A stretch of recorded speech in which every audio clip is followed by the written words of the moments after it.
11월 13일. 달력을 보지 않아도 온몸으로 느껴지는 날짜였죠. 새벽 4시, 알람이 울리기도 전에 눈이 먼저 떠졌어요. 밖은 아직 칠흑 같은 어둠 속에 잠겨 있었고 창틈으로 새어 들어오는 바람 끝이 꽤 매서웠어요. 수능 한파라는 말이 괜히 있는 게 아니라는 생각이 들었죠. 우리 집 장손, 민재가 대학 수학 능력 시험을 보는 날이니까요. 몸을 일으키는데 무릎 관절에서 우두둑 소리가 났어요. 예전 같지 않은 몸뚱어리지만 앓는 소리를 낼 틈도 없었어요. 혹시라도 거실 건너방에서 자고 있을 며느리나 손주가 깰까봐 조심조심 발뒤꿈치를 들고 방문을 열었죠. 거실 바닥의 냉기가 발바닥을 타고 정수리까지 올라오는 기분이었어요. 그래도 마음이 급하니 추운 줄도 모르겠더라고요. 부엌으로 들어가 제일 먼저 한 일은 어젯밤 미리 불려놓은 쌀 상태를 확인하는 거였어요. 민재가 평소에 죽을 좋아하니까 속 편하라고 전복죽을 끓일 참이었거든요.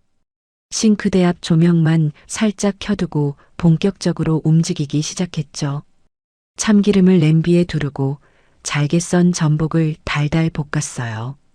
고소한 냄새가 퍼지면 행여나 자는 식구들 코를 자극해 잠을 깨울까봐 후두 성능을 최대로 올렸어요. 며느리 고정미는 냄새에 민감하거든요. 아침부터 음식 냄새 풍긴다고 타박 듣기 싫어서 창문도 살짝 열어 환기를 시켰어요. 우리 민재, 오늘 시험 잘 봐야 할 텐데. 속으로 몇 번이고 되뇌며 불린 쌀을 넣고 정성스레 저었죠. 죽만으로는 부족할까봐 다른 화구에는 소고기장 조림을 데우고 계란말이도 예쁘게 말아낼 준비를 했어요. 손주 입에 들어갈 거라 생각하니 힘든 줄도 모르고 손을 놀렸죠. 그런데 문제는 전혀 예상치 못한 곳에서 터졌어요. 밥이 문제였죠. 죽은 도시락용이고 아침 식사로는 갓 지은 쌀밥을 먹여보내려고 압력밥솥 취사 버튼을 눌렀거든요. 이 밥솥이 산지 10년이 다 되어가는 물건이라 가끔 김이 옆으로 새긴 했지만 밥이 안 된 적은 없었어요. 그런데 오늘따라 추가 돌아가는 소리가 시원치 않더라고요. 칙칙하는 경쾌한 소리가 아니라 피익하고 힘 빠지는 소리가 나더니 급기야 김이 뚜껑 옆으로 마구 뿜어져 나오기 시작했어요. 깜짝 놀라 달려가 보니 밥솥 밑으로 밥물이 질질 흘러나오고 있었죠. 고무 패킹이 삭아서 터져버린 모양이었어요. 아이고, 이게 무슨 일이래. 가슴이 철렁 내려앉았어요. 시간을 보니 벌써 5시 반이 넘어가고 있었거든요. 6시 반에는 밥을 먹어야 7시 전에 출발할 수 있다고 며느리가 어젯밤부터 신신당부를 했는데 말이죠. 당황해서 손이 벌벌 떨렸지만 멍하니 있을 시간이 없었어요. 급한 대로 밥솥 코드를 뽑고 설익은 쌀을 스테인리스 냄비에 옮겨 담았어요. 냄비밥은 불 조절이 생명이라 한눈을 팔 수가 없잖아요. 센 불에 올렸다가 끓어오르면 약불로 줄이고 뜸을 들여야 하니까요. 마음은 급한데 냄비 속 쌀은 왜 그리 더디게 익는지 속이 까맣게 타들어가는 것 같았어요. 그때였어요. 안방 문이 열리는 소리가 나더니 며느리 고정미가 부스스한 얼굴로 나왔어요. 눈도 제대로 못 뜬 상태였지만 저를 보는 눈초리만큼은 매서웠죠. 어머님, 지금 몇 시예요? 목소리에 짜증이 가득 묻어 있었어요. 저는 냄비 뚜껑을 잡은 채 짐짓 아무렇지 않은 척 대답했죠. 이제 6시 조금 넘었다. 민재는 일어났니? 세수하고 나오라고 해라. 며느리는 식탁을 훑어보더니 미간을 확 찌푸렸어요. 식탁 위에는 아직 밥이 올라와 있지 않았으니까요. 반찬이랑 국은 다 차려져 있는데 제일 중요한 밥그릇이 비어 있는 걸 보고는 성큼성큼 부엌으로 다가오더라고요. 밥은요? 밥 다 됐어요? 애 깨워서 바로 먹여야 한다고 제가 몇 번이나 말했잖아요. 아, 그게 말이다. 압력밥솥이 갑자기 고장이 나서 지금 냄비로 다시 하고 있다. 뜸만 들이면 되니까 금방이야. 5분, 아니 10분이면 된다. 제 말이 끝나기가 무섭게 며느리의 눈이 툭 튀어나올 것처럼 커졌어요. 뭐라고요? 지금 밥이 안 됐다고요? 아니, 안 된 게 아니라 거의 다 됐어. 금방 퍼주마. 어머님, 지금 제정신이세요? 고정미가 꽥 소리를 질렀어요. 그 소리가 얼마나 컸는지 냄비 뚜껑이 들썩거릴 정도였죠. 오늘이 무슨 날인지 몰라요? 민재 인생이 걸린 수능 날이라고요. 아침 든든하게 먹여서 보내도 모자랄 판에 밥도 제때 준비 못하시면 어떡해요? 제가 어제 밤새도록 스케줄 짜놓은 거 다 망치실 작정이에요? 야, 밥솥이 고장 날 줄 내가 알았겠니? 그리고 10분 정도 늦는다고 큰일 나는 거 아니잖니? 얼른 가서 민재 깨워라. 씻고 나오면 딱 맞다. 저도 모르게 변명을 했지만 며느리 귀에는 들리지 않는 모양이었어요. 그녀는 신경질적으로 머리를 쓸어 넘기더니 싱크대 위에 올려둔 국자를 낚아채서 개수대에 쾅 하고 던져버렸어요. 쨍그랑하는 소음이 새벽 공기를 날카롭게 갈랐죠. 10분이요? 그 10분 때문에 애 리듬 깨지면 너가 책임질 거예요? 아침부터 우왕좌왕하다가 시험장 늦게 도착하면 너가 대신 시험 봐줄 거냐고요. 며느리는 흥분해서 저를 너라고 지칭하기까지 했어요. 평소에도 저를 은근히 무시하는 건 알고 있었지만 이렇게 대놓고 막말을 하는 건 처음이었죠. 기가 막혀서 말이 안 나오더라고요. 너 지금 시어미한테 너라고 했니? 그게 중요해요, 지금. 애 인생 망치게 생겼는데 호칭이 문제냐고요. 정말 도움이 안 돼, 도움이.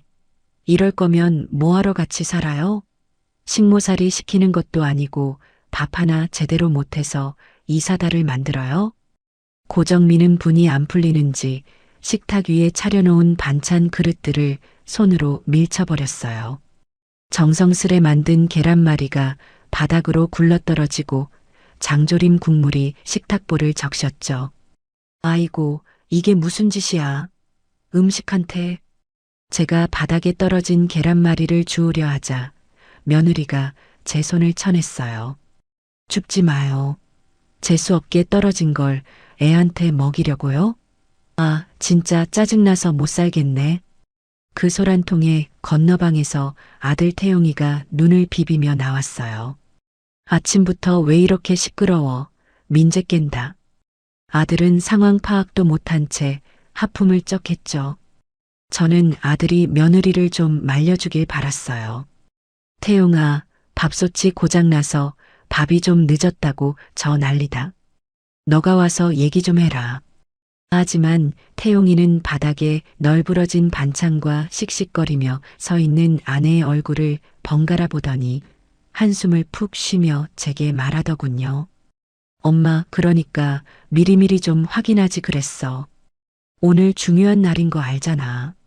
정미 저렇게 예민한데 거슬리게 하면 어떡해. 내 편은 없었어요. 아들은 제 눈을 피하며 며느리 눈치만 살피기 바빴죠. 배신감에 가슴이 먹먹해졌어요. 내가 저놈을 어떻게 키웠는데 고작 밤 늦게 된 걸로 죄인 취급을 받아야 하나 싶었죠. 그때 며느리가 결단을 내린 듯 싸늘한 표정으로 저를 노려보며 말했어요. 어머님, 나가주세요. 뭐? 나가라니? 민재 시험 보러 갈 때까지만이라도 눈앞에서 사라져 주시라고요. 어머님 얼굴 보면 화나서 제가 운전하다가 사고 낼 것 같으니까요. 그리고 부정탄 기운 옮기기 싫으니까 당장 나가세요. 야, 고정미. 너 말이 너무 심한 거 아니냐? 내가 이 집에서 나가면 어디로 가라고. 그건 제가 알 바 아니죠. 찜질방을 가시든 친구 집을 가시든 알아서 하세요. 태용 씨, 뭐해? 어머님 지갑이랑 핸드폰만 챙겨서 내보내. 빨리. 며느리의 호통에 태용이는 쭈뼛거리며 안방으로 들어가 제 핸드폰과 낡은 가방을 들고 나왔어요. 엄마 일단 나가 있어. 나중에 전화할게. 아들은 제 손에 가방을 쥐어주더니 등 떠밀 듯 현관 쪽으로 저를 몰았어요. 저는 버티려고 했지만 젊은 사람 힘을 당해낼 재간이 없었죠. 이것들이 미쳤나? 여기가 내 집이야. 내 명의로 된 집에서 누가 누구 보고 나가래.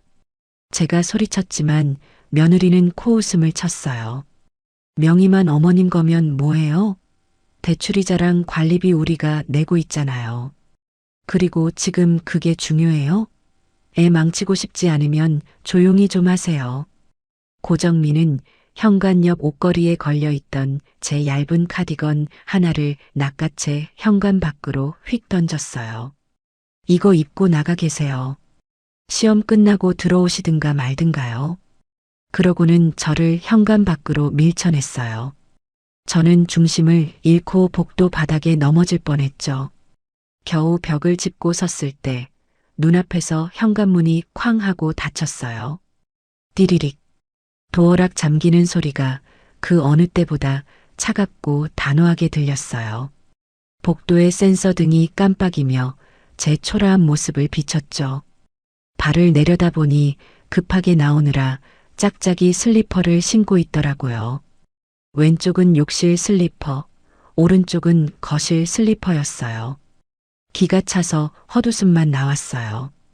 현관문을 두드릴까 하다가 그만뒀어요. 안에서 들려오는 며느리의 날카로운 목소리와 아들의 비굴한 변명 소리가 문을 뚫고 들려왔거든요. 당신은 왜 그렇게 멍청하게 서 있어? 빨리 햇반이라도 사오라고.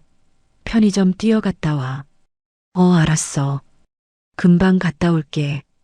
아들이 허둥지둥 엘리베이터를 타러 나오는 소리가 들릴까봐 저는 도망치듯 비상계단으로 몸을 숨겼어요. 아들놈 얼굴을 마주하면 그 자리에서 뺨이라도 올려붙일 것 같았지만 그랬다가는 정말 민재 시험을 망칠 수도 있겠다는 생각이 들어서였죠. 아니, 사실은 비참한 제 꼴을 아들놈에게 보이기 싫었던 자존심 때문이었을 거예요. 계단을 한층 한층 내려오는데 다리에 힘이 풀려 주저앉고 싶었어요. 하지만 여기서 주저앉으면 정말 갈 곳 없는 노인네가 되는 것 같아 이를 악물고 1층까지 내려왔어요.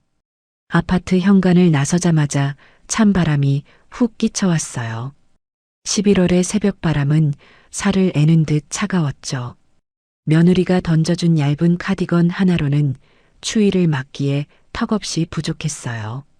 몸이 오들오들 떨렸지만 다시 올라가서 외투를 달라고 할 엄두가 안 났어요. 단지 내 놀이터 벤치에 털썩 앉았어요.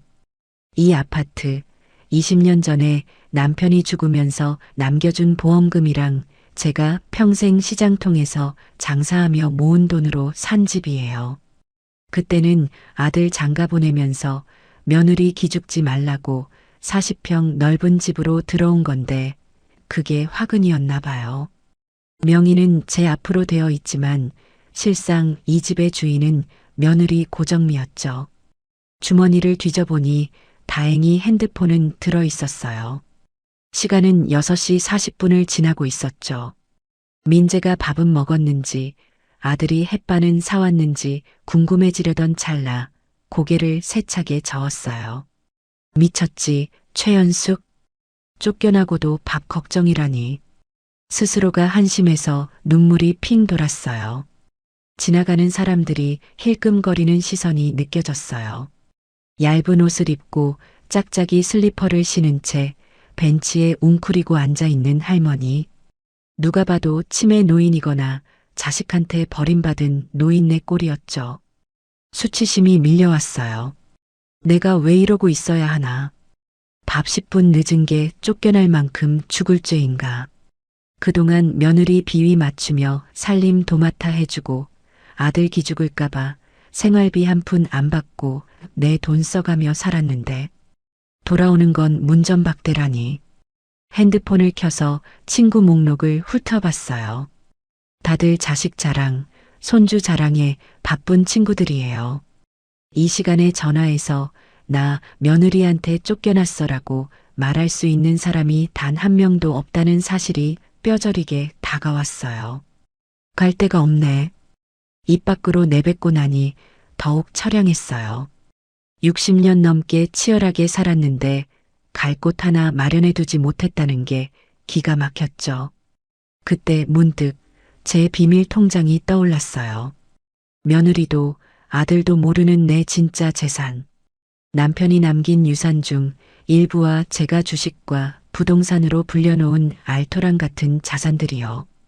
가방 깊숙한 곳을 뒤져 작은 지갑을 꺼냈어요. 다행히 신분증과 카드는 들어 있었죠. 이 카드는 아들에게 준 생활비 카드가 아니라 제 명의의 VIP 카드였어요. 그래, 내가 돈이 없지 가오가 없나. 눈물을 쓱 닦아냈어요. 찬바람에 식어버린 눈물이 볼을 따갑게 했지만 정신은 오히려 번쩍 들었어요. 저 위층, 불 켜진 우리 집 거실 창문을 올려다봤어요. 희미하게 사람 그림자가 왔다 갔다 하는 게 보였죠. 저들은 지금 제가 추위에 떨며 반성하고 있을 거라고 생각하겠죠. 아니, 아예 제 존재 자체를 잊고 있을지도 몰라요. 일어서서 옷매무새를 다듬었어요. 짝짝이 슬리퍼가 부끄럽지 않게 당당하게 걸음을 옮겼죠. 택시 승강장으로 향했어요. 기사님, 시내에서 제일 좋은 호텔로 가주세요. 택시 기사님이 백미러로 제 행색을 훑어보며 의아한 표정을 지었지만 저는 턱을 치켜들고 창밖만 바라봤어요. 차창 밖으로 스쳐 지나가는 풍경들이 낯설게 느껴졌어요. 매일 보던 거리인데 오늘은 전혀 다른 세상처럼 보였죠. 택시가 달리는 동안 핸드폰이 한 번 울렸어요. 아들 태용이의 문자였죠. 엄마 어디야? 밖이 많이 춥지? 정미가 지금 너무 예민해서 그래. 시험 끝나면 내가 잘 말해볼게. 찜질방이라도 가 있어. 미안. 문자를 보는 순간 마지막 남은 미련 한 조각이 툭 하고 끊어지는 소리가 들렸어요. 찜질방이라도 가 있어라니.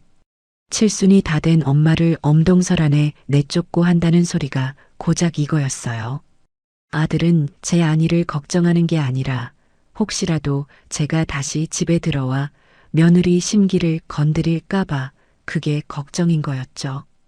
김태용, 너는 오늘부로 내 아들 아니다. 저는 답장을 보내지 않고 핸드폰을 덮어버렸어요. 분노보다는 차라리 시원함에 가까운 감정이 가슴 밑바닥에서부터 차올랐어요. 그동안 가족이라는 이름으로 묵인해왔던 모든 부당함이 필름처럼 스쳐 지나갔어요. 며느리가 백화점에서 제 카드로 명품 가방을 사면서 어머님, 이거 제가 포인트 적립해드린 거예요라며 생색내던 일, 아들이 승진 누락되고 술 먹고 들어와서 엄마 때문에 내가 길을 못 펴고 살아라며 주정하던 일. 그 모든 게 이제는 남의 일처럼 느껴졌어요. 호텔 로비에 도착했을 때는 벌써 아침 8시가 다 되어가고 있었어요. 화려한 샹들리에와 대리석 바닥이 반짝거리는 로비에 들어서자 벨보이가 당황한 듯 저를 막아서려 했어요. 손님, 무슨 일이십니까? 제 행색이 영락없는 노숙자 꼴이었으니 당연했죠. 저는 지갑에서 검은색 카드를 꺼내 들었어요. 체크인 하려고요. 제일 좋은 방으로 주세요. 그리고 룸서비스도 바로 부탁해요. 직원의 눈이 휘둥그레졌지만 이내 카드를 확인하고는 정중하게 고개를 숙였어요. 네, 알겠습니다. VIP 스위트룸으로 모시겠습니다. 엘리베이터를 타고 펜트하우스 층으로 올라가면서 거울에 비친 제 모습을 봤어요. 머리는 헝클어지고 옷은 얇은 카디건 하나에 발에는 짝짝이 슬리퍼. 하지만 눈빛만큼은 그 어느 때보다 또렷했죠.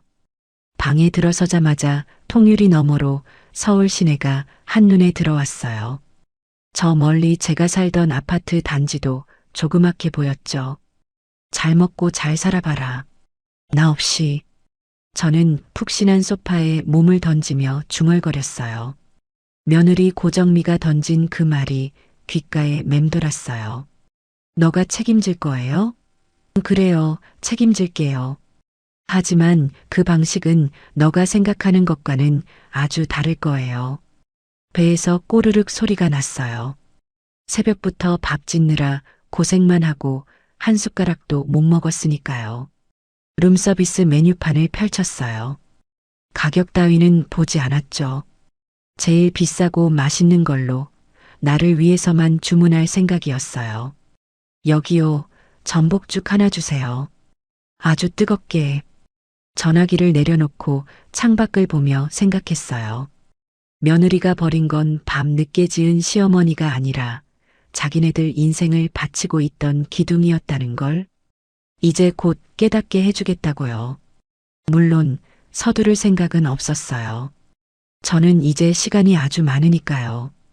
따뜻한 호텔 방에서 남이 차려주는 밥을 기다리는 이 시간이 낯설지만 나쁘지 않았어요. 아니, 오히려 해방감이 느껴졌죠. 내 집에서 쫓겨난 날 역설적이게도 저는 비로소 자유를 얻은 기분이었어요. 그리고 이 자유를 다시는 반납하지 않겠다고 다짐했죠. 그들이 다시 제 바짓가랑이를 잡고 매달릴 때까지, 아니 매달려도 절대 돌아가지 않으리라 마음먹었어요. 똑똑. 노크 소리와 함께 룸서비스가 도착했어요. 김이 모락모락 나는 전복죽을 보니 웃음이 났어요. 제가 끓인 것보다 전복은 적게 들어갔지만 훨씬 편하고 우아한 아침 식사였죠. 한 숟가락 뜨면서 혼잣말을 했어요. 맛있네, 진작 사 먹을 걸. 이제 시작이었어요. 나의 진짜 인생은.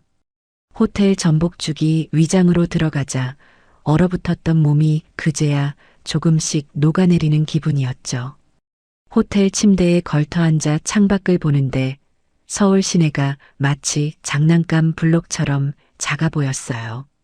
저 아래 어딘가에서 아등바등 살았던 제 지난 날이 참 우습게 느껴지더군요. 호텔 방 안은 숨소리가 들릴 만큼 고요했어요. 아파트에서는 늘 며느리 눈치 보느라 텔레비전 볼륨도 5 이상 올리지 못했고 설거지할 때 그릇 부딪히는 소리라도 날까봐 조심조심했거든요. 그런데 여기서는 제가 소리를 지르든 춤을 추든 아무도 뭐라 할 사람이 없다는 사실이 낯설면서도 묘한 해방감을 주었죠. 그때 핸드폰이 다시 진동하기 시작했어요. 액정에 뜬 이름은 아들이었죠. 받지 않았어요. 벨소리가 끊기고 나서 다시 문자가 왔어요. 엄마, 찜질방 갔어? 카드 안 가져갔지? 내가 비상금 조금 보내줄게. 계좌번호 좀 찍어줘. 문자를 보고 헛웃음이 터졌어요. 비상금이라니. 제 아들 태용이는 자기 용돈 50만 원도 며느리한테 결제받고 쓰는 처지라는 걸 제가 뻔히 아는데요. 며느리 몰래 꼬깃꼬깃 모은 돈 몇 푼을 보내주겠다는 그 마음이 가상하기보다는 그렇게 살 수밖에 없는 아들의 처지가 한심해서 속이 쓰렸어요. 하지만 답장은 하지 않았어요. 지금 제가 답장을 하면 그들은 안심할 테니까요. 아, 어머니 별일 없으시네. 며칠 있다가 들어오시겠지. 하고요. 그들의 평온한 착각을 깨주는 것이 제가 할 수 있는 첫 번째 일이었죠. 저는 침대 옆 협탁에 놓인 메모지를 가져와 펜을 들었어요. 그리고 천천히 제 자산을 정리해보기 시작했죠. 며느리 고정미는 제가 남편 죽고 받은 보험금 몇 천만 원을 다 까먹고 빈털터리가 된 줄 알아요. 제가 시장에서 장사하며 번 돈도 생활비로 다 썼다고 믿고 있고요. 제가 굳이 정정해주지 않았으니까요. 돈 냄새를 맡으면 며느리의 눈빛이 어떻게 변할지 뻔히 보였거든요. 하지만 사실은 달랐어요. 남편이 남겨준 사망보험금 1억 원. 20년 전 그 돈은 종잣돈이 되어 주었죠. 저는 그 돈을 허투루 쓰지 않고 당시 저평가되어 있던 우량주에 묻어뒀어요. 주식의 주자도 몰랐지만 시장에서 장사하며 알게 된 증권사 지점장 단골 손님이 추천해준 종목을 믿고 샀던 게 대박이 났던 거죠. 배당금만 모아도 생활비가 될 정도였지만 저는 그 돈을 건드리지 않고 계속 재투자를 했어요. 그리고 10년 전 재개발 소식이 돌던 허름한 상가 건물을 경매로 싸게 낙찰받았다가 3배 차익을 남기고 팔았던 적도 있고요. 은행 앱을 켰어요. 비밀번호 6자리를 누르는 손가락에 힘이 들어갔죠. 로딩 화면이 지나고 계좌 잔액이 떴어요. 현금성 자산만 12억 5천만 원. 여기에 지금 살고 있는 안이 쫓겨난 그 40평 아파트 시세가 20억 정도 하니까 대충 합쳐도 30억이 넘는 자산이 제 손안에 있는 셈이었죠. 그래, 나 돈 없는 노인네 아니었어. 거울 속에 제 자신에게 말해줬어요. 헝클어진 머리에 짝짝이 슬리퍼를 신은 초라한 할머니가 아니라 30억 자산가 최연숙이 거울 속에 있었죠. 그동안 왜 그렇게 며느리 눈치를 보며 살았나 싶었어요. 손주 민재 때문이었죠. 할미 손 없으면 밥도 못 챙겨 먹는 내 손주, 그 핏줄 하나 때문에 며느리의 모욕을 참아왔던 거예요. 하지만 오늘 아침 며느리가 제게 던진 옷가지와 함께 그 인내심도 바닥이 나버렸어요. 배는 채웠으니 이제 사람 꼴을 갖춰야겠다는 생각이 들었어요. 짝짝이 슬리퍼를 신고 밖을 돌아다닐 수는 없으니까요. 프런트에 전화를 걸었죠. 여보세요? 컨시어지죠? 제가 급하게 나오느라 옷이 마땅찮아서 그러는데 혹시 근처 백화점에서 옷이랑 신발 좀 사다 줄 수 있나요? 사이즈랑 브랜드는 제가 적어줄게요. 전화기 너머 직원의 목소리는 당황한 기색이 역력했지만 VIP 고객이라는 걸 확인한 후에는 즉각 태도가 바뀌었어요. 네, 고객님. 퍼스널 쇼퍼 서비스 연결해 드리겠습니다. 원하시는 스타일 말씀해 주시면 바로 준비하겠습니다. 특별히 선호하시는 브랜드가 있으십니까? 브랜드는 상관없고 소재 좋은 걸로 해요. 캐시미어 코트랑 정장 바지, 그리고 발 편한 가죽 로퍼로요. 색상은 점잖은 걸로 골라줘요. 사이즈는 66이고 신발은 240입니다. 알겠습니다. 최대한 빨리 준비해서 올려보내드리겠습니다.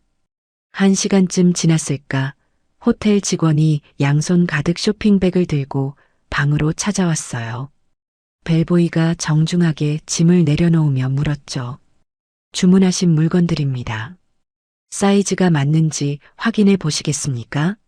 혹시 마음에 안 드시면 바로 교환해 드리겠습니다.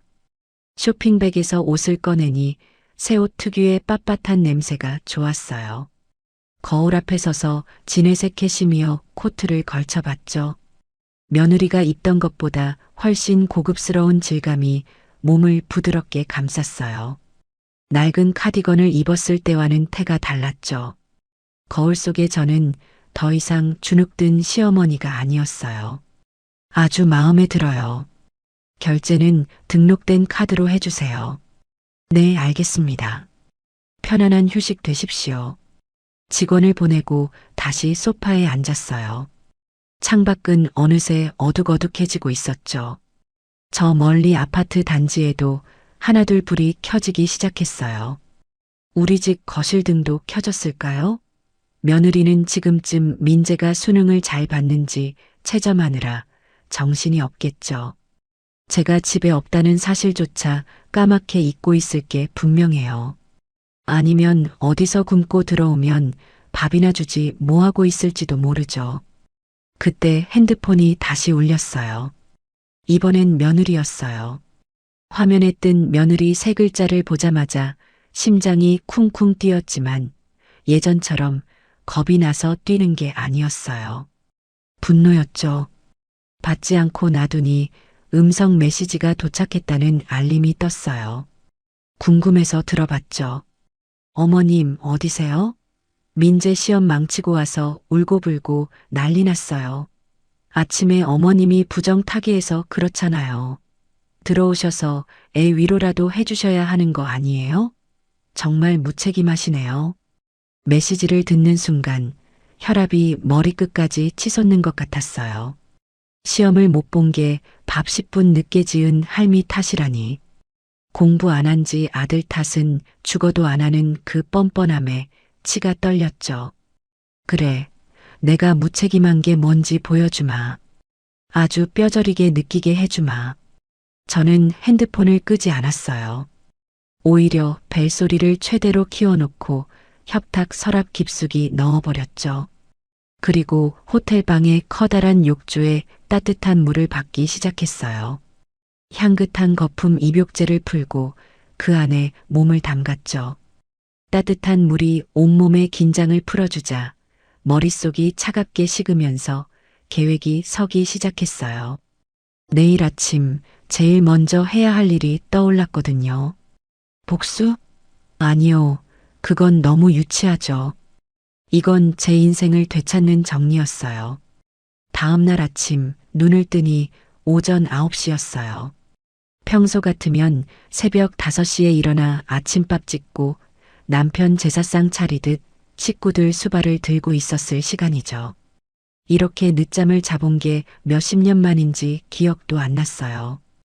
호텔 침구는 구름처럼 포근해서 일어나기가 싫을 정도였죠. 하지만 오늘은 할 일이 태산이었어요. 조식 뷔페에 내려가 느긋하게 커피와 오믈렛을 즐겼어요. 창가 자리에 앉아 지나가는 사람들을 구경했죠.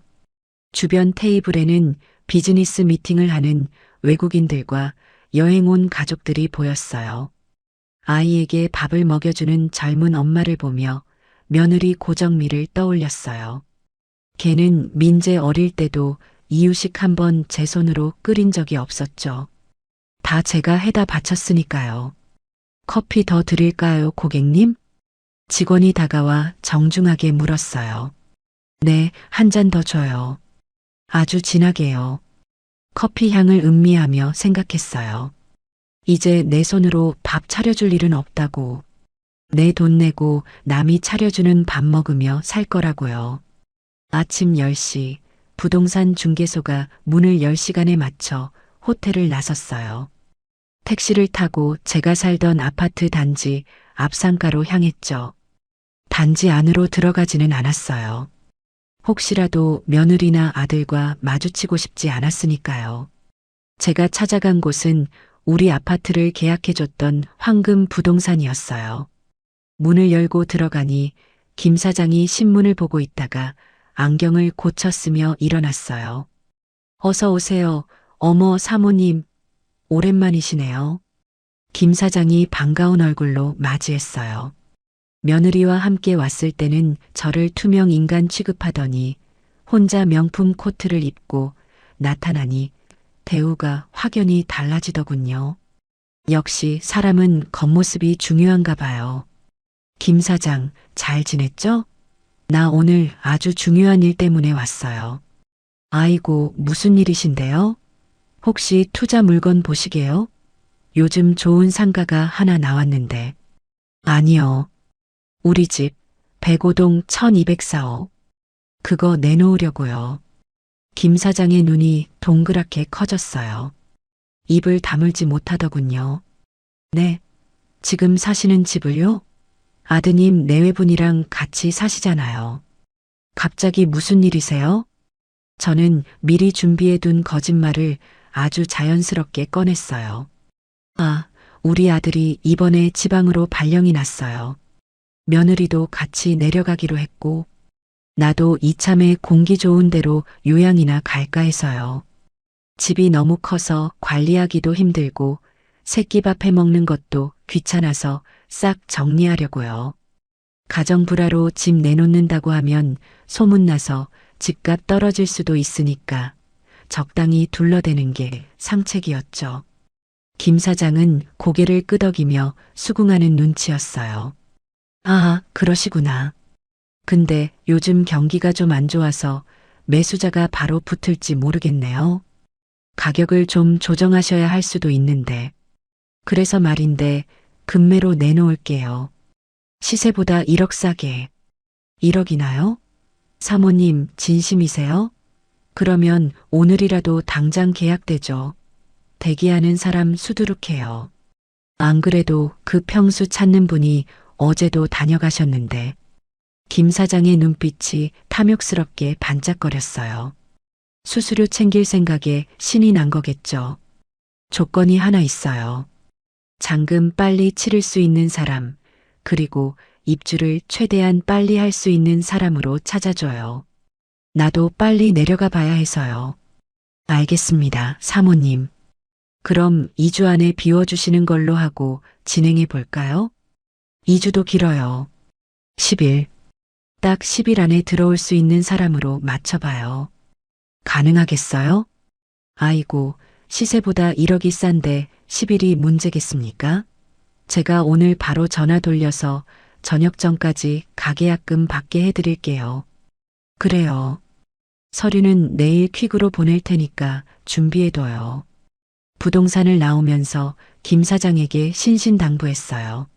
아, 그리고 집에 사람 있을 때 보여주지 말고 내가 비밀번호 알려줄 테니까 낮에 비었을 때 보여줘요. 며느리가 이사 준비하느라 예민해서 사람 드나드는 거 싫어하거든요. 네네, 알겠습니다. 사모님 말씀대로 할게요. 이제 첫 단추는 완벽하게 끼워졌어요. 집이 팔리면 며느리와 아들은 영문도 모른 채 짐 싸서 쫓겨나야 하겠죠.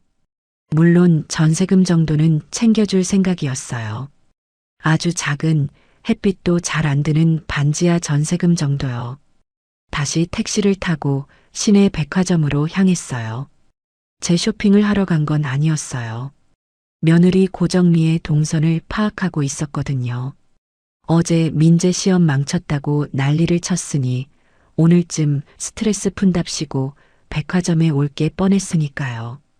고정미는 기분이 나빠도 쇼핑, 좋아도 쇼핑을 하는 아이니까요. 예상대로였어요. 백화점 1층 명품관 앞을 지나가는데 익숙한 뒷모습이 보였어요. 며느리였죠. 옆에는 동네 엄마들로 보이는 여자 2명이 함께 있었어요. 저는 선글라스를 끼고 기둥 뒤에 몸을 숨겼어요. 아유, 우리 시어머니 때문에 아주 미치겠어. 어제 아침부터 재수없게 굴어서 민재 컨디션 다 망쳤잖아. 그래서 내가 쫓아냈어. 며칠 밖에서 고생 좀 해봐야 정신 차리지. 며느리의 목소리가 하도 커서 멀리 떨어져 있던 제 귀에도 쏙쏙 들어왔어요. 뻔뻔하기 짝이 없었죠.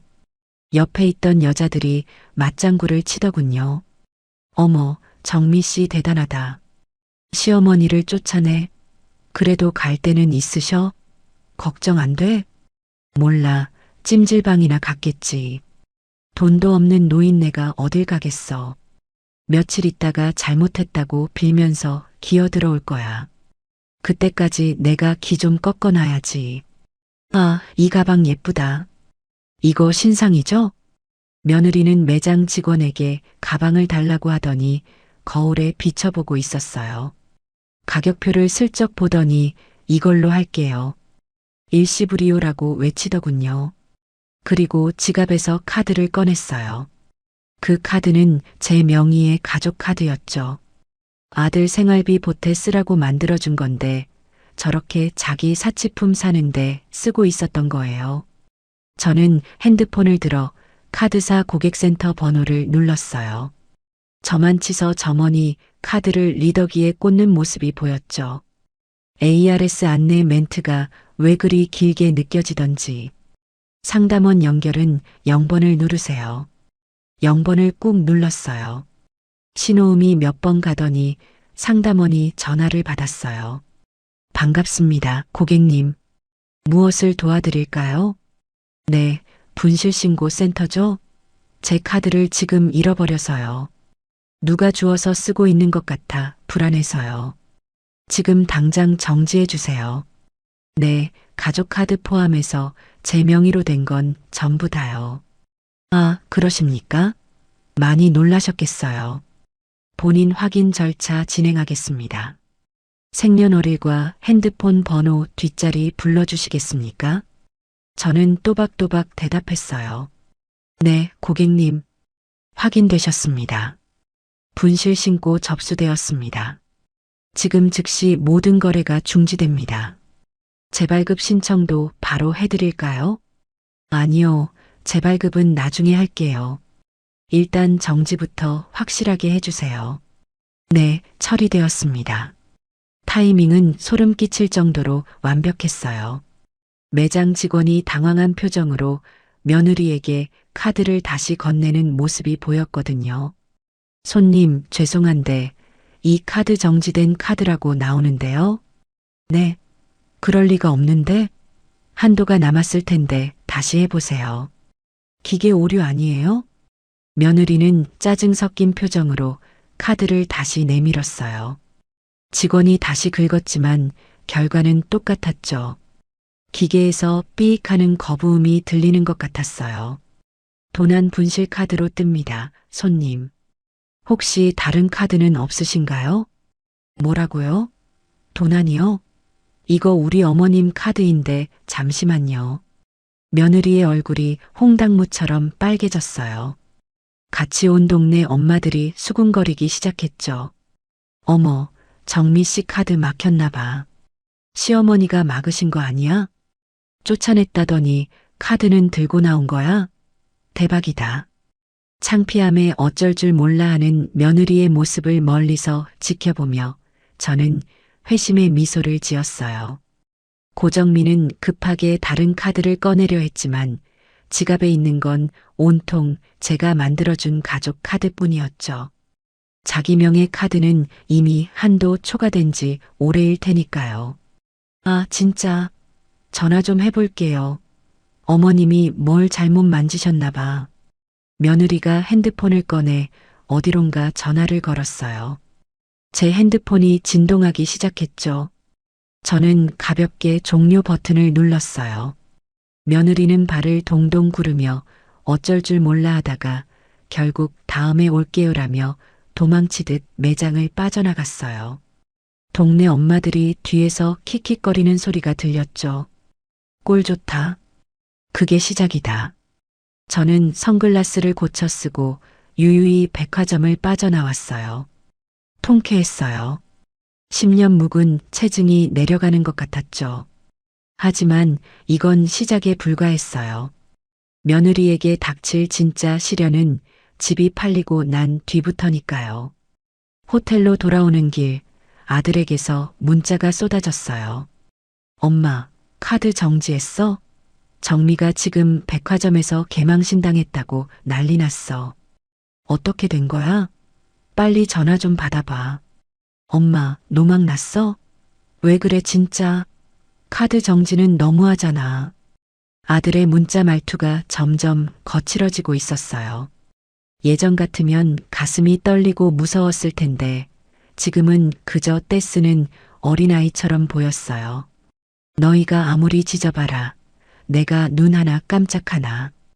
호텔 방으로 돌아오자마자 저는 노트북을 켰어요. 어제 받았던 섬 연화도의 매물을 다시 확인하기 위해서였어요. 화면 속에 뜬 집은 낡았지만 운치 있었어요. 바다가 바로 내려다 보이는 언덕 위에 자리 잡은 주황색 지붕의 촌집.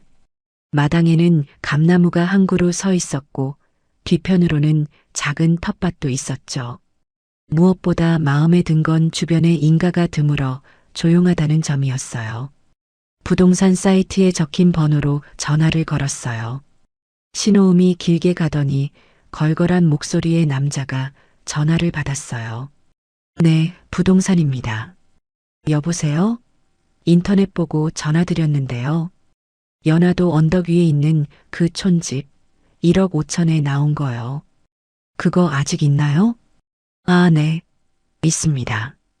근데 거기가 좀 외진 곳이라 들어오는 길이 좁은데 보러 오시게요? 언제 오실 건가요? 아니요, 보러 갈 필요 없어요.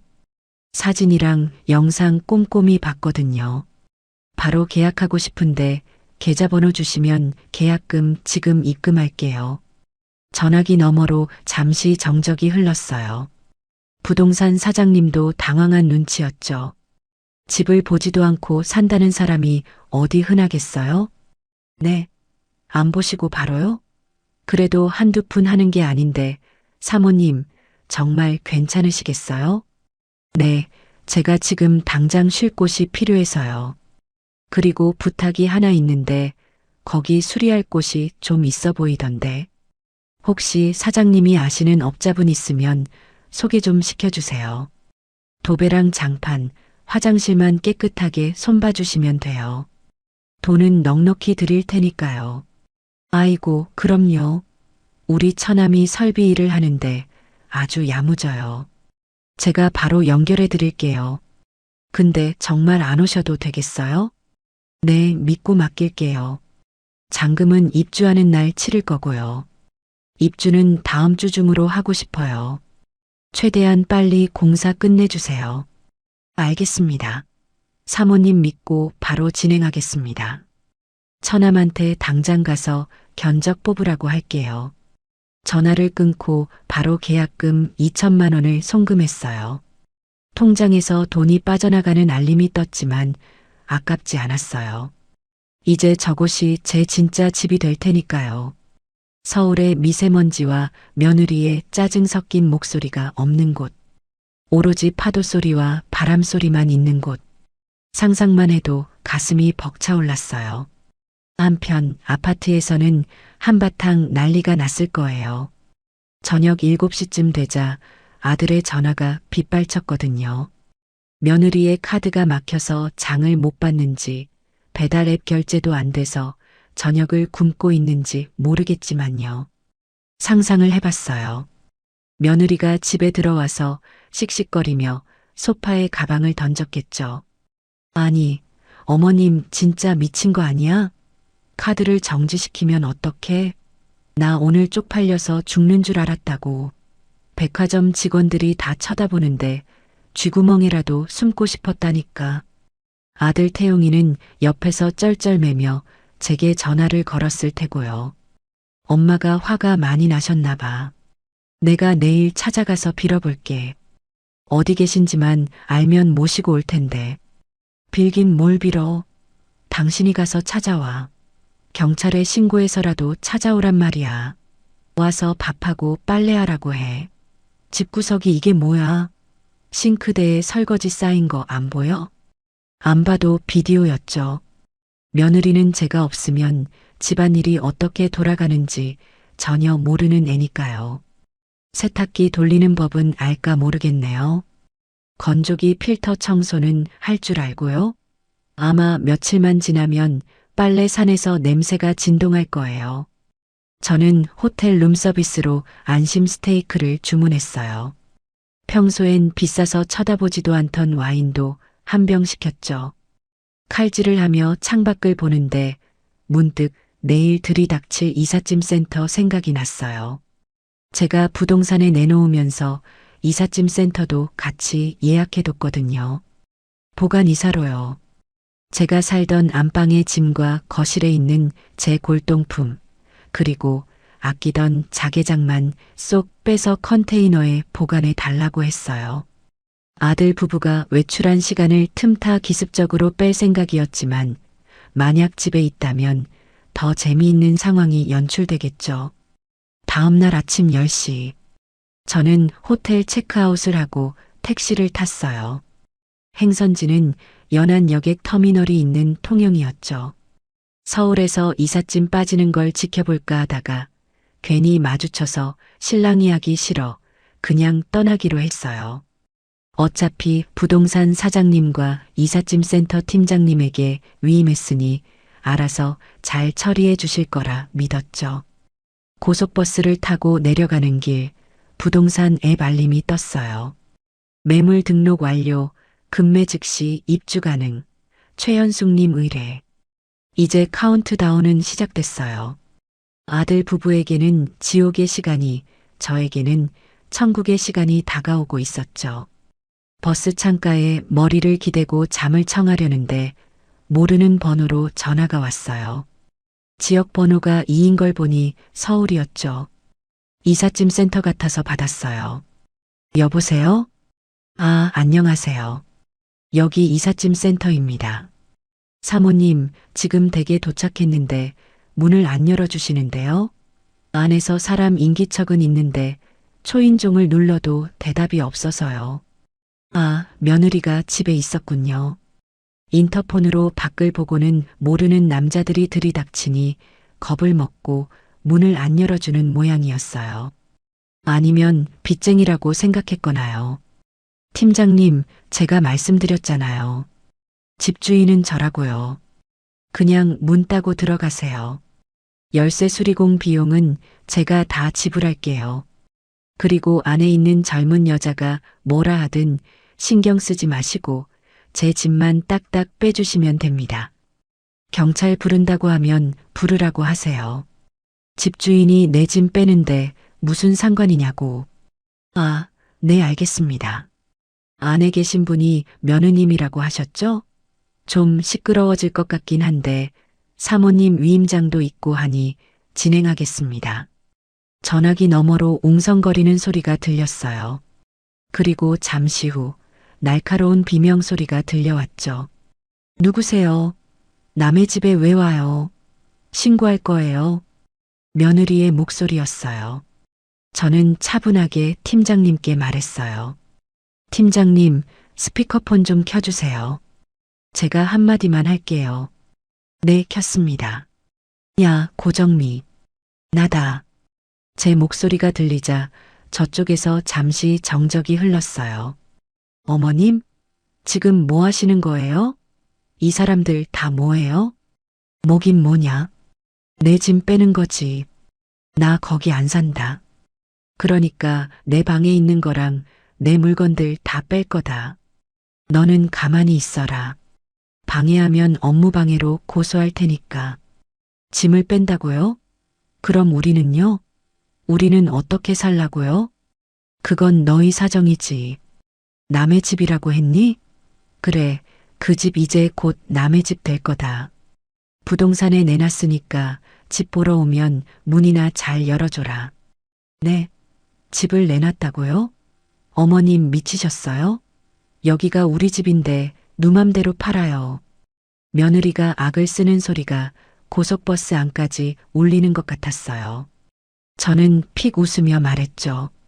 네 명의 집 내 맘대로 파는데 무슨 상관이니? 끊는다. 팀장님, 잘 부탁해요. 전화를 툭 끊어버렸어요. 며느리의 절규가 귓가에 맴돌았지만 조금도 미안하지 않았어요. 오히려 10년 묵은 체증이 쑥 내려가는 것 같았죠. 버스는 시원하게 고속도로를 달리고 있었고 제 마음도 뻥 뚫린 고속도로처럼 시원했죠. 이제 서울하고는 안녕이에요. 적어도 제가 다시 돌아올 때는 그들이 제 발밑에 엎드려 있을 때일 테니까요. 그렇게 저는 통영행 버스에 몸을 실었어요. 앞으로 펼쳐질 썸 생활이 기대되었죠. 물론 아들 부부가 저를 찾으러 올 거라는 건 알고 있었어요. 하지만 그때는 이미 늦었을 거예요. 저는 더 이상 밤 늦게 지었다고 쫓겨나는 힘없는 시어머니가 아니니까요. 제 인생의 키는 이제 온전히 제가 쥐고 있었어요. 버스가 휴게소에 잠시 멈췄을 때 우동 한 그릇을 사 먹었어요. 휴게소 우동이 이렇게 맛있는 줄 예전엔 미처 몰랐네요. 김이 모락모락 나는 국물을 후루룩 마시며 생각했어요. 기다려라 연하도야, 최연숙이 간다. 그리고 핸드폰을 꺼내 유심칩을 뺐어요. 미리 준비해둔 알뜰폰 유심으로 갈아 끼웠죠. 이제 그 누구도 저를 방해할 수 없어요. 완전한 잠적, 그리고 완전한 자유. 이것이 제가 선택한 길이었죠. 통영 종합버스터미널에 발을 디디니 서울과는 공기부터가 달랐어요. 매캐한 매연 대신 비릿하면서도 짭조름한 바다 냄새가 콧속을 훅 파고들었죠. 4시간 넘게 버스에 갇혀 있느라 굳어버린 허리를 쭉 펴는데 우두둑 하고 뼈마디 맞춰지는 소리가 났어요. 몸은 천근만근 무거웠지만 마음만은 풍선처럼 둥둥 떠다니는 기분이었죠. 터미널을 빠져나오며 크게 심호흡을 한 번 했어요. 아, 살 것 같다. 서울에서는 숨을 쉬어도 가슴 한구석이 늘 답답했는데 여기서는 폐부 깊숙한 곳까지 시원한 바람이 들어차는 것 같았어요. 금강산도 식후경이라고 배에서 꼬르륵 소리가 요란하게 울렸어요. 터미널 앞을 두리번거리다 원조라고 써붙인 충무김밥 집에 들어갔죠. 사장님, 여기 김밥 2인분 포장해 주세요. 오징어 무침 많이 주시고요. 아이고, 혼자 드실 건데 2인분이나요? 양이 꽤 많은데. 네, 섬에 들어갈 거라 저녁까지 해결해야 해서요. 넉넉하게 싸주세요. 포장된 김밥 봉지를 받아드니 묵직한 게 든든했어요. 택시를 잡아타고 여객선 터미널로 향하는 길, 창밖으로 펼쳐진 바다는 햇살을 바다보석 가루를 뿌려놓은 듯 반짝거렸어요. 핸드폰을 꺼내 비행기 모드를 해제하자마자 진동이 미친 듯이 울려댔죠. 부재중 전화 58통, 문자 32건. 아들 태용이, 며느리 고정미, 그리고 모르는 번호들까지 뒤섞여 있었어요. 그때 마침 황금 부동산 김 사장에게서 전화가 걸려왔어요. 이건 받아야 했죠. 여보세요? 김 사장, 어떻게 됐어요? 아이고, 사모님, 전화 왜 이제 받으세요? 제가 얼마나 애태웠는지 아세요? 전화기 너머 김 사장의 목소리는 잔뜩 상기되어 있었어요.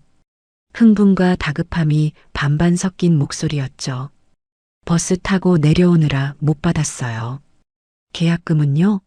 들어왔어요? 네, 들어왔습니다. 축하드립니다, 사모님. 방금 계약금 5천만 원 사모님 계좌로 꽂혔어요. 제가 말씀드린 대로 1억 싸게 금매로 던지니까 대기하던 매수자가 묻지도 따지지도 않고 바로 쏘셨네요. 입금 확인 한번 해보세요. 핸드폰을 귀에서 떼고 은행 앱을 켜보니 정말로 5천만 원이라는 숫자가 찍혀 있었어요. 입가에 저절로 미소가 번졌죠. 확인했어요. 김 사장이 고생했네요. 수고했어요. 별 말씀을요. 아, 그런데 사모님. 매수자분이 조건이 하나 있으시대요. 조건이요? 무슨 조건인데요? 그분이 지금 사시는 전셋집 만기가 코앞이라서요. 당장 다음 주에 들어오고 싶으시다는데 괜찮으시겠어요? 사모님이 처음에 10일 여유 달라고 하셨는데 그쪽에서는 5일 안에 비워주면 잔금 바로 치르겠다고 하네요. 안 그러면 계약 못하겠다고 강짜를 놓으시는데 어쩌죠? 저는 피식 웃음이 나왔어요. 5일이라. 며느리 발등에 불 떨어지는 소리가 여기까지 들리는 듯 했죠. 10일이나 5일이나 어차피 쫓겨날 운명인 건 매한가지 아니겠어요? 상관없어요.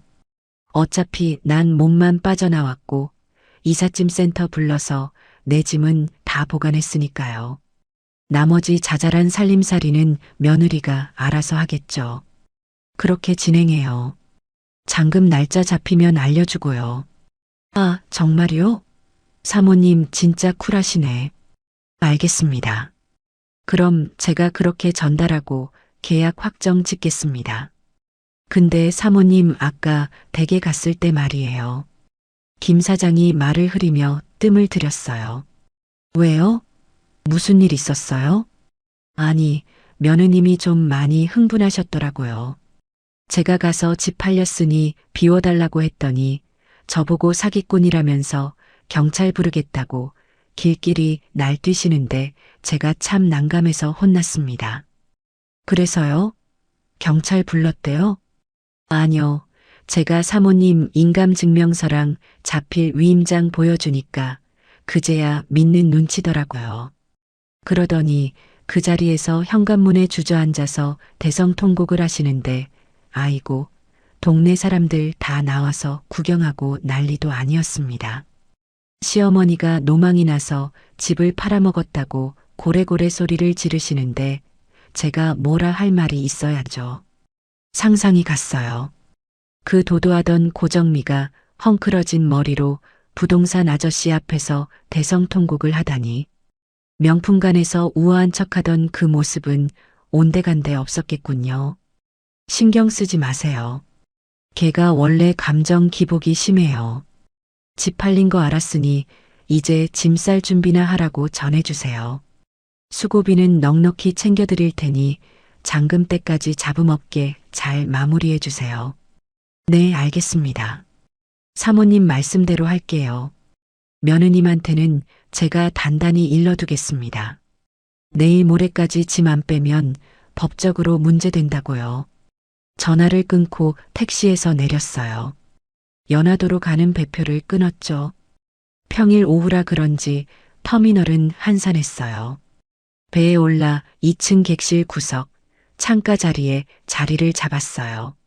창밖으로 갈매기들이 끼룩끼룩거리며 따라오고 있었죠.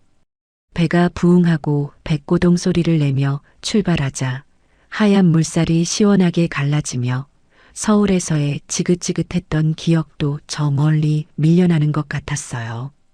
1시간쯤 지났을까요? 드디어 멀리서 연화도가 보이기 시작했어요.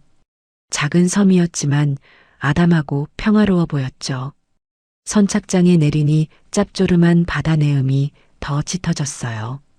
미리 연락해둔 연화 부동산 사장님이 낡은 트럭을 끌고 나와 계셨어요. 아이고, 서울에서 오신 최연숙 사모님 맞으시죠? 먼 길 오시느라 고생하셨습니다. 검게 그을린 얼굴에 사람 좋은 미소를 띤 사장님이 제 짐 가방을 번쩍 들어주셨어요. 안녕하세요. 기다리시게 해서 미안해요. 집은 좀 어떤가요? 바로 들어갈 수 있나요? 네, 어제 제가 가서 먼지는 싹 털어놨습니다. 도배랑 장판은 처남이 내일부터 들어와서 하기로 했고요. 오늘은 일단 짐만 푸시고 쉬세요.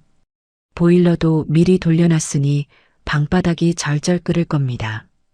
트럭을 타고 구불구불한 언덕길을 올라갔어요. 덜컹거리는 트럭 승차감이 나쁘지 않았어요. 차창 밖으로 보이는 풍경이 기가 막혔거든요. 푸른 바다가 햇살을 받아 반짝이고 길가에는 코스모스가 하늘거리고 있었죠. 5분쯤 달리니 언덕 위에 주황색 지붕의 집이 나타났어요. 사진으로 봤던 것보다 훨씬 낡았지만 묘하게 정감이 가는 집이었어요. 페인트 칠이 벗겨진 대문조차 빈티지한 매력으로 느껴졌죠. 자, 여기입니다. 열쇠 여기 있고요. 필요한 거 있으시면 언제든 연락 주세요. 마을 회관은 저 아래 있고 구멍가게는 선착장 앞에 하나 있습니다. 뭐 필요한 거 있으면 제가 배달도 해드리니까 부담 갖지 마시고요. 고마워요, 사장님. 덕분에 맘 편히 왔네요. 사장님이 돌아가고 난 뒤 저는 마당 한가운데 섰어요. 감나무 잎이 바람에 사각사각 흔들리는 소리만 들렸죠. 현관문을 열고 들어갔어요. 오래된 나무 냄새와 곰팡이 냄새가 살짝 섞여났지만 역하지 않았어요. 거실 통창으로 바다가 한눈에 들어왔죠. 이제 여기가 내 집이구나. 누구 눈치 볼 것 없는 진짜 내 집. 가방을 내려놓고 뜨끈한 방바닥에 대자로 누웠어요. 등 따숩고 배부르고 잔소리하는 사람 없고 이게 천국이 아니고 뭐겠어요. 그 시각 서울 아파트는 지옥이 따로 없었을 거예요. 아까 이삿짐 센터 팀장님이 제 짐을 다 빼갔으니 안방은 텅 비어 있었겠죠. 게다가 부동산 계약까지 체결됐다는 소식을 들었을 테니 며느리는 패닉 상태일 거예요. 아들에게서 문자가 왔어요. 기다렸다는 듯이 핸드폰 화면이 반짝거렸죠. 엄마, 집 팔렸다니 그게 무슨 소리야? 부동산에서 전화 왔는데 이번 주까지 방 빼라는데? 우리 갈 데도 없는데 어떡하라고. 정미 지금 충격받아서 몸져 누웠어. 엄마 진짜 왜 그래? 우리가 뭘 그렇게 잘못했다고 이렇게까지 해? 제발 전화 좀 받아. 저는 피식 웃으며 답장을 보냈어요. 너희가 나 쫓아낼 땐 갈 데 있는 줄 알고 쫓아냈니? 한겨울에 겉옷 하나 던져주고 내쫓을 땐 언제고, 이제 와서 갈 데 없다고 징징대니? 나도 갈 데 없어서 호텔 전전하다가 겨우 자리 잡았다. 내 집 내가 팔아서 내 노후 자금 쓰겠다는데 불만 있니? 정 억울하면 너희 능력으로 집 구해서 나가거라. 전세금은 챙겨줄 테니까 걱정 말고. 전송 버튼을 누르고 핸드폰을 비행기 모드로 바꿔버렸어요. 오늘 밤은 아무런 방해 없이 파도 소리만 들으며 자고 싶었거든요. 포장해온 충무김밥을 꺼내 하나 집어 먹었어요. 매콤한 오징어 무침과 석박지가 입맛을 돋우었죠. 서울에서 며느리 눈치 보며 식탁 귀퉁이에서 먹던 찬밥과는 비교도 안 되게 꿀맛이었어요. 해가 지고 어둠이 깔리자 섬은 더욱 고요해졌어요. 멀리 등대 불빛만 깜빡깜빡하며 저를 위로하는 것 같았어요. 저는 이불을 펴고 누웠어요. 낯선 천장이었지만 그 어느 때보다 편안하게 잠들 수 있을 것 같았어요. 내일은 동네 산책이나 한번 해봐야겠어요. 섬에서의 아침은 서울보다 훨씬 일찍, 그리고 상쾌하게 시작됐어요. 꽃기호하는 닭 우는 소리에 눈을 떴죠. 시계를 보니 아침 6시였어요. 평소 같으면 아들 출근시키고 손주 학교 보낼 준비하느라 허둥지둥 부엌으로 뛰어갔을 시간이지만 오늘은 저를 위해 일어난 거였어요.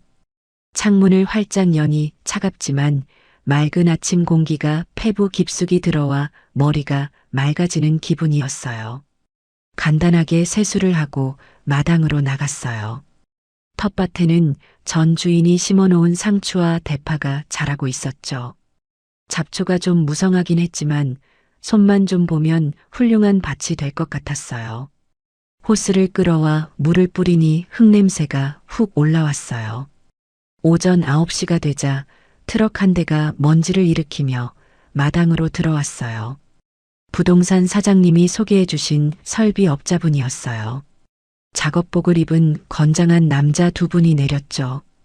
안녕하십니까? 오늘부터 도배랑 장판 작업 들어갑니다. 싱크대도 손봐드리고요. 일찍 오느라 왔는데 기다리셨습니까? 아니에요. 어서 오세요. 잘 부탁드려요. 자재는 제가 전화로 말씀드린 대로 제일 좋은 걸로 가져오셨죠? 바닷가라 곰팡이 안 슬고 튼튼한 걸로요. 아, 걱정 마십시오. 제가 이 섬에서만 30년 일했습니다. 사모님 마음에 쏙 들게 아주 짱짱한 걸로 준비해 왔습니다. 벽지는 실크 벽지로 하고 장판은 두꺼운 걸로 깔아드릴게요. 네, 믿고 맡길게요. 그리고 화장실 타일도 좀 미끄럽지 않은 걸로 교체해 주시고요. 제가 나이가 있어서 넘어지면 큰일 나거든요. 그럼요. 미끄럼 방지 타일로 싹 갈아드리겠습니다. 작업하는 동안 먼지 좀 날릴 텐데 마당에 나가 계시는 게 좋겠습니다. 공사가 시작되자 집안은 드르륵 쿵쿵 하는 소리로 시끄러웠지만 그 소리마저 활기차게 느껴졌어요. 내 보금자리가 예쁘게 단장되는 소리니까요. 저는 마당 평상에 앉아 믹스커피 한 잔을 마시며 그 풍경을 지켜봤어요. 점심때가 되자 마을 이장님이 방송을 하더군요. 스피커에서 취직하는 잡음과 함께 구수한 목소리가 흘러나왔어요. 아, 알립니다. 오늘 마을 회관에서 경로잔치가 있으니 어르신들은 다 나오셔서 국수 한 그릇씩 드시고 가세요. 서울에서 온 손주들이 재롱잔치도 한다니까 많이들 오세요. 저는 옷을 갈아입고 마을 회관으로 내려갔어요. 그냥 빈손으로 가기 뭐해서 구멍가게에 들러 비타민 음료 2박스를 샀죠. 회관 문을 열고 들어가니 할머니, 할아버지 10수분이 모여 계셨어요. 낯선 외지인이 등장하자 시선이 일제히 저에게 쏠렸죠. 누구슈? 처음 보는 얼굴인데.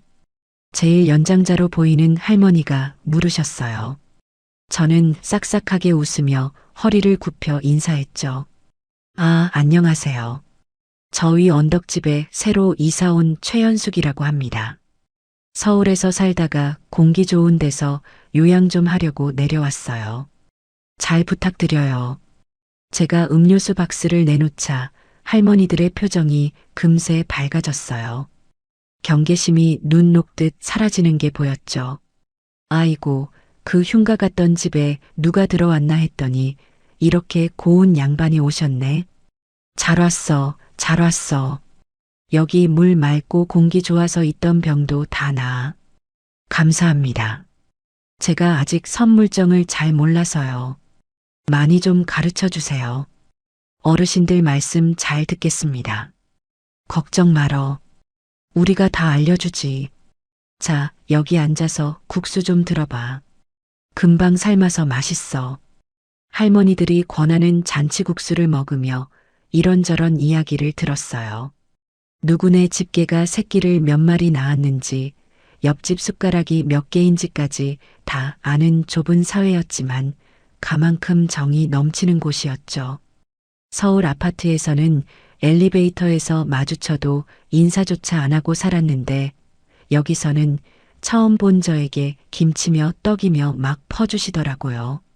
세댁, 아니 최 여사라고 불러야 하나? 혼자 왔어? 영감님은? 남편은 오래전에 보냈고요. 자식들은 다 출가해서 서울에 있어요. 저 혼자 자유롭게 살고 싶어서 왔어요. 잘 생각했어. 자식들 뒷바라지 해봤자 다 소용없어. 내 인생 사는 게 최고지. 할머니들의 말씀에 깊이 공감하며 고개를 끄덕였어요. 반면 서울 아파트는 지금쯤 아수라장이 되어가고 있었을 거예요. 아들이 보낸 문자 내용을 보니 가관이더군요. 엄마, 제발 부탁이야. 정미가 이삿짐 센터 부를 돈도 없다고 난리야. 카드도 다 막히고 현금도 없잖아. 이사 비용이라도 좀 보내줘. 그리고 우리 당장 어디로 가? 엄마가 전세금 준다며. 얼마나 줄 건데?